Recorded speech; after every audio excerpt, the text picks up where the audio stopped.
उपस्थित हमारे केंद्रीय अध्यक्ष टाइगर जयराम महतो, हमारे पार्टी के सभी केंद्रीय पदाधिकारीगण, जिला पदाधिकारीगण, प्रखंड पदाधिकारीगण और हमारे यहाँ पे जितने भी उपस्थित हमारे खतियानधारी भाई बहने, हमारे चाचा, हमारी चाची, मीडिया कर्मीगण, सुरक्षा कर्मीगण, आप सभी को जेल कैंप परिवार की ओर से झारखंडी जोहार और प्रणाम करते हैं। आज हम लोग बदलाव संकल्प सभा में उपस्थित हुए हैं। बदलाव संकल्प सभा यानी बदलाव हम कैसे लेके आए। बदलाव विधायक को बदलेंगे और गला में मोटा चैन और हथेली में 5 गो रिंग पहन के ऐसा अभिवादन करने से बदलाव नहीं आएगा। नेताओं का ऐसा अभिवादन करने से बदलाव नहीं आएगा। हमको अगर बदलाव लाना है तो अनगढ़ा की दीदी लोग, गुंदली पोखर की दीदी लोग, जरगा पैका की दीदी लोग, हम लोग राहे तरफ की दीदी लोग जो सवेरे 8 बजे से 9 बजे टिफिन में खाना पकड़ के छोटा छोटा झोला में पकड़ के जो कांटा टोली में जो लालपुर चौक में काम के लिए जाती है, अपने रोजगार के लिए जाती है और वो सपना संजोती है कि अपने आने वाले बच्चे के हम उड़ान को भर सके। इन स्थिति को बदलने के लिए, इन परिस्थिति को बदलने के लिए तब जाके बदलाव आएगा। ये इनकी स्थिति को बदलाव करेंगे तब जाके बदलाव आएगा। नेता बदलने से बदलाव नहीं आएगा। हमारे झारखंड में और ये बदलाव कैसे आएगा? अबुआ आवास देने से बदलाव नहीं आएगा, ना कि 1000 रुपया देने से बदलाव आएगा। इनके बेटा बेटी को रोजगार देना होगा, नौकरी देना होगा, तब जाके बदलाव आएगा। लेकिन नौकरी कैसे? यहाँ पे सिपाही की नौकरी के लिए भी जान जोखिम में डालनी पड़ती है कि नहीं? चौकीदार बनना मुश्किल है, लेकिन आज के नेताओं ने झारखंड की नीति को ऐसा बना दिया है कि चूल्हा पर मुख बनना आसान बना दिया है। तो ऐसे में बदलाव होगा क्या? ऐसे में बदलाव नहीं होगा। हमें यहाँ के लिए नीति चाहिए, नियम चाहिए। और नियम कैसे बनेगा भाई? हमारे झारखंड के जितने भी क्षेत्रीय पार्टी बने, सभी पार्टी किसी का पल्लू पकड़ लिए हैं, किसी का आंचल में जाकर बैठ गए हैं। तो क्या इससे बदलाव आएगा? हमारे यहाँ के क्षेत्रीय पार्टी किसी का पल्लू को पकड़ लिए हैं। दादा लोग जरा बताइए, आप लोग जब किसी का बंधन में बंध जाते हैं तो क्या आपके घर में चलती है क्या? आपके ही घर में चलती है क्या? नहीं ना चलती है। तो राजनीतिक में कैसे चलेगी भाई? बड़ पेड़ के नीचे, बरगद पेड़ के नीचे दूब घास भी नहीं हरियाता है। हरियाता है क्या? बड़ घास के नीचे दूब घास भी नहीं हरियाता है। तो अगर जमीन चल जाए कांग्रेस के गोदी में और आशु चल जाए बीजेपी की गोदी में, तो क्या झारखंड हरा भरा होगा? झारखंड में ये लोग सुखाड़ ला देंगे। इसलिए हमें ऐसा नेता की आवश्यकता है जो अकेले रहे। और अकेले कौन है? हमारा जेल कैंप, जो किसी का सेंट्रल पार्टी का परछाई में नहीं है।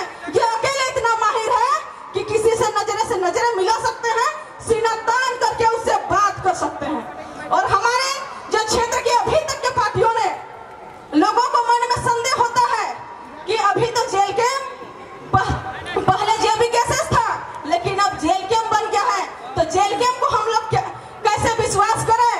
लेकिन बाकी क्षेत्रीय पार्टी किसी के पल्लू में पकड़ लिए हैं और हमारा जेल कैंप अकेले है। हमारा तेल भरने वाले भी आप लोग हैं, पेट्रोल डालने वाले भी आप लोग हैं, मार भात खिलाने वाले भी आप ही लोग हैं और मांस भात खिलाने वाले भी आप ही लोग हैं। तो इसलिए आपका इतना जनाधार को देख करके हमारे जेल कैंप के सिपाही किसी के सामने सीना तान कर झारखंड के हित की बात बोल सकते हैं। और यहाँ के क्षेत्रीय पार्टी कभी उनके सामने मुंह नहीं खोलेंगे। कैसे मुंह खोलेंगे? अगर बीजेपी के सामने मुंह खोल दिया ना तो केंद्र से ताड़ से कान के नीचे बजाएगा, सो चुप हो जाएंगे। चाचू करना मुश्किल हो गया है, लेकिन हम लोग बिना पद और पावर में रह के हल्ला करके यहाँ के प्राइवेट सेक्टर में अनेकों लोगों को नौकरी लगा चुके हैं और करोड़ों का मुआवजा दिला चुके हैं। दिला है कि नहीं? ये लोग कैसे उनके सामने मुंह खोलेंगे भाई, जब उनके परछाई में पलते हैं? कभी कभी काम के समय में माता लोग अपने बच्चा को चुप करने के लिए शहद का चूसनी नहीं चूसा देते हैं और बच्चा शांत होकर खेलने लगता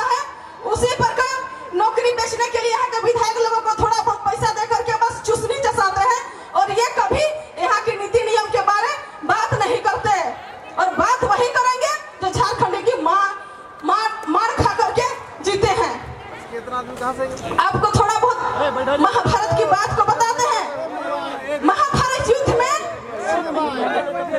एक युवा योद्धा था, अभिमन्यु का नाम जरूर सुने होंगे। एक नौजवान योद्धा था अभिमन्यु।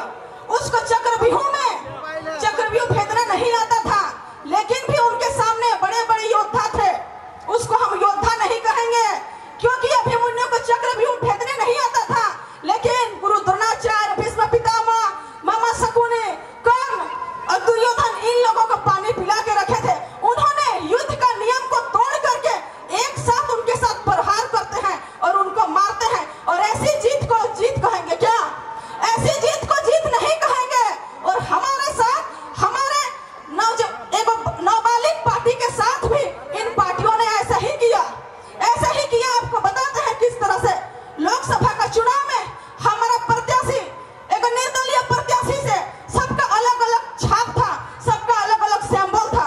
जैसे ही हम लोगों ने इस चुनावी चक्रव्यूह में कदम रखा, नॉमिनेशन के दिन में हमें षड्यंत्र के तहत हमारे प्रत्याशियों को जेल में डालते हैं, 15 दिन कोर्ट कचहरी का चक्कर लगाते हैं।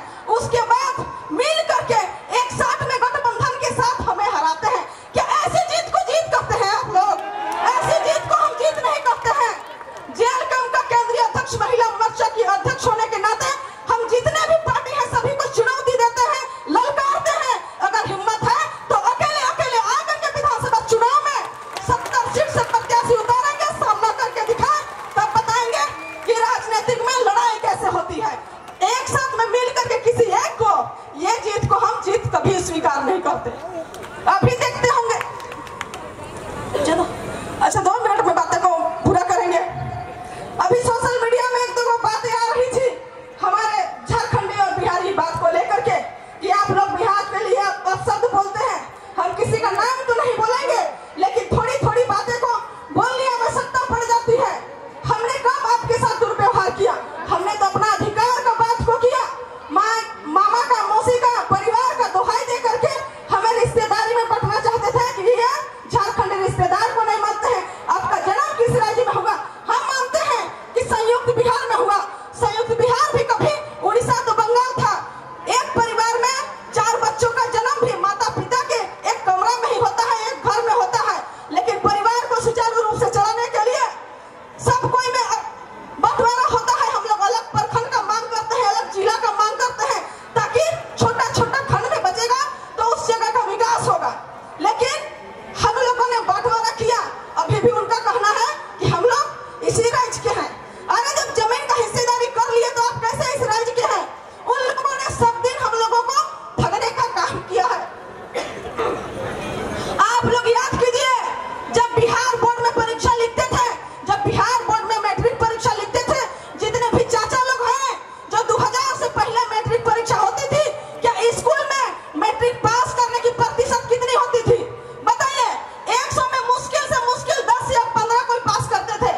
सच बोल रहे हैं कि गलत बोल रहे हैं जी? बताइए। मुश्किल से मुश्किल 10 या 5 पास करते थे। और जैसे ही बिहार बोर्ड से, मतलब बिहार से झारखंड अलग हो जाता है, झारखंड बोर्ड में परीक्षा लिखते हैं। आजकल कोई फर्स्ट या सेकंड डिवीजन नहीं चलता है, सब फर्स्ट डिवीजन में प्रतिशत पे बात होता है कि कौन कितना प्रतिशत लाया।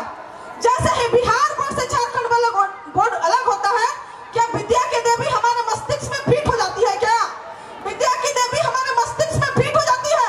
ऐसा नहीं है। ये तब भी चाहते थे कि ये मैट्रिक में ही फेल करें, ये भी नहीं करेंगे तो पदाधिकारी लेवल में ये लोग बैठने ही नहीं सकेंगे, ये लोग आगे की पढ़ाई नहीं कर पाएंगे, तो आगे की नौकरी नहीं ले पाएंगे। क्योंकि परीक्षार्थी लिखने वाला तो झारखंडी होते थे, हमारे लोकल स्कूल के बच्चे लिखते थे, लेकिन पेपर काटने वाला वो तो बिहार के रहते थे कि नहीं? तो पेपर काटने वाला हमको नंबर ही नहीं दिया जाता था।